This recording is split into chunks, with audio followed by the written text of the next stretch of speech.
Exciting sir kasi at least natapos na rin yung almost 1 month na training. At the same time, yung knowledge ko sa sa fiberglass boat making is nakumpleto na. Kumbaga nabuo na siya. Kasi dati very little lang yung knowledge ko ng fiberglass boat making. So yung mga naidagdag dito sa sa training dun sa basic knowledge ko sa fiberglass boat making, unang-una yung paggamit ng gel coat. Kasi yung gel coat kailangan pala yun para sa surface ng boat dun sa keel para hindi siya ma-penetrate ng tubig. And at the same time maganda yung yung outcome ng product pag may gel coat. And then secondly, natutunan ko yung tamang formula ng pag-mix ng ng chemicals sir. Kasi usually ang ginagawa namin is by calculation. Pero natutunan namin dito yung actual na amount ng mixtures ng chemicals. And then third yung nakita din namin dito yung paggamit ng woven matting, which is ito pala yung pang-reinforce ng ng fiberglass boat. Pinapatibay nito yung fiberglass boat. And then marami sir, actually dito rin naranasan namin yung paggamit ng wax solution para sa surface ng boat para siya maging medyo makinis at saka hindi siya dull yung Sa experience namin sa training, medyo sabi nga nila, medyo madugo yung umpisa. Kasi yung pinakamatagal namin gawin, yung model plug. Yung parang hinorma ng bangka. Pintura, liha, masilya na naman. Pagkatapos nun, sa plug na. Marami pa kami natutunan. Siguro itong natutunan ko ngayon na sa paggawa ng boat, siguro hindi niya ito makukuha sa akin.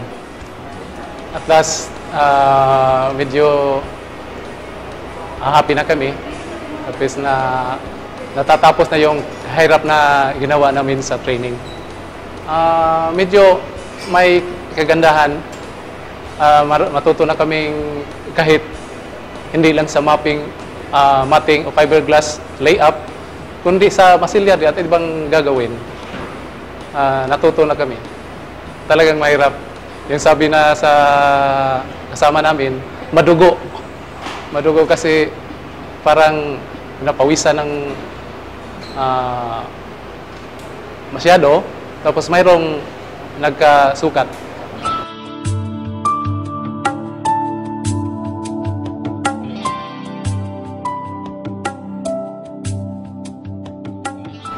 Well, yung mga trainers, they were here for 1 month.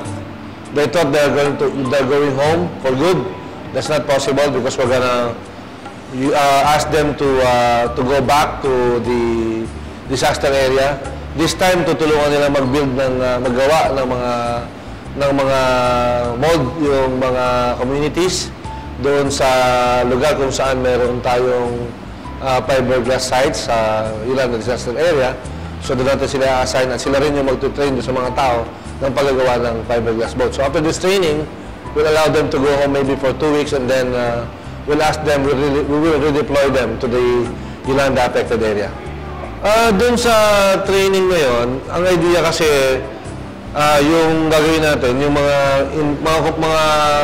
mga organization doon sa komunidad na nasira yung bangka nila, sila mismo iti-train natin. And then hopefully, for every boat that they will build, babayaran natin sila. So, parang sa halip na ibabayad natin sa mga contractors, doon na mismo sa mga community members natin ibibigay. Para sabay na nasusuportahan natin yung kanilang pangailangan na magbigay pa tayo ng trabaho. And that way, we will be able to encourage the proliferation of technology in the local area. Kasi importante yan dahil yung kasing, yung practice makes perfect eh. So kung doon natin i-develop yung capacity ng mga tao, marunong silang gumawa, then may iwan natin yung technology sa lugar. We're looking at replacement boat natin kasi target natin mga 5,000. So 5,000, we hope to be able to deliver the 5,000 new boats, mainly fiberglass boats, within the year's time, no? So medyo yung timeline namin medyo mabilis.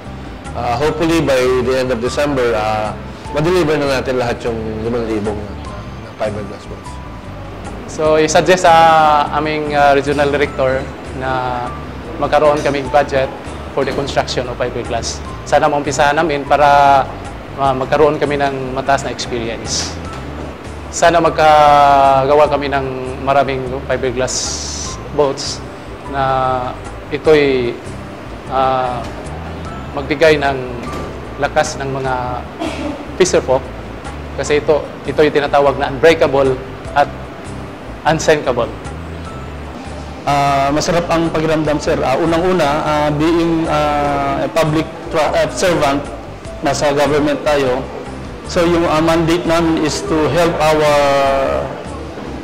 fisher folk dahil nasa DFAR po kami. So kapag nakakatulong ka kasi ng sir, ng mga lalong mga fishermen, kasi alam natin na yung mga fishermen is they are considered as the poorest of the poor.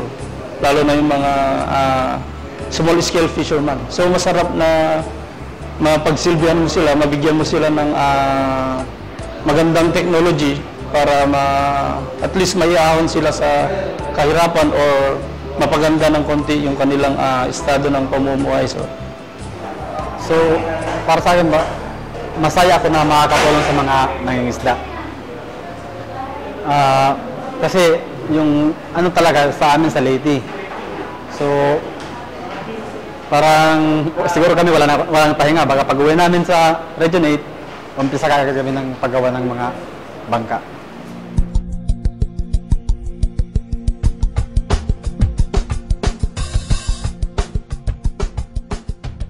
Hopefully, yung goal or yung objective ng Bureau dito sa Ahon Initiative Program is ma-attain as early as possible, tulad ng sabi ni Director Perez, na lahat ng binibigay sa kanya na project is nagagawa niya ito before the due date. So hopefully yung program natin or yung project sa fiberglass boat making at saka distribution sa Yolanda victims is magagawa the soonest possible time.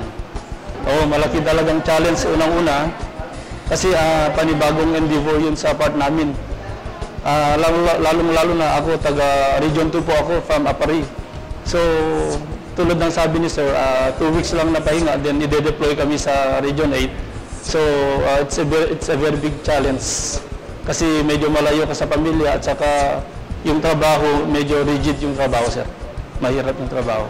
So, para sa mga taga-Leyte na tamaan ng bagyo, siguro ito na yung sa mga nawala ng bangka, yung mga totally damaged. Siguro ito na yung inaantay nyo na tulong ng before na mga bangka. So, makakabalik na kayong mangisda ulit. Hintayin nyo kami dyan. At sana naman, pag naibigan nyo ito sa inyo, bali, ingatan nyo. Doon po sa mga kababayan natin na totally nawala po yung bangka, as we have stated before, our government will not allow anybody, no? Hindi po tayo titigil sa ating proyektong hindi natin nabibigyan ng bangka lahat, no?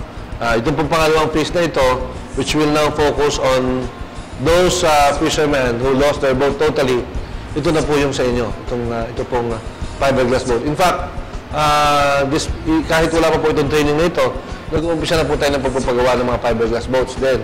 But again, if we want to hit the number of 5,000, we really have to increase the number of those people who can make fiberglass boats.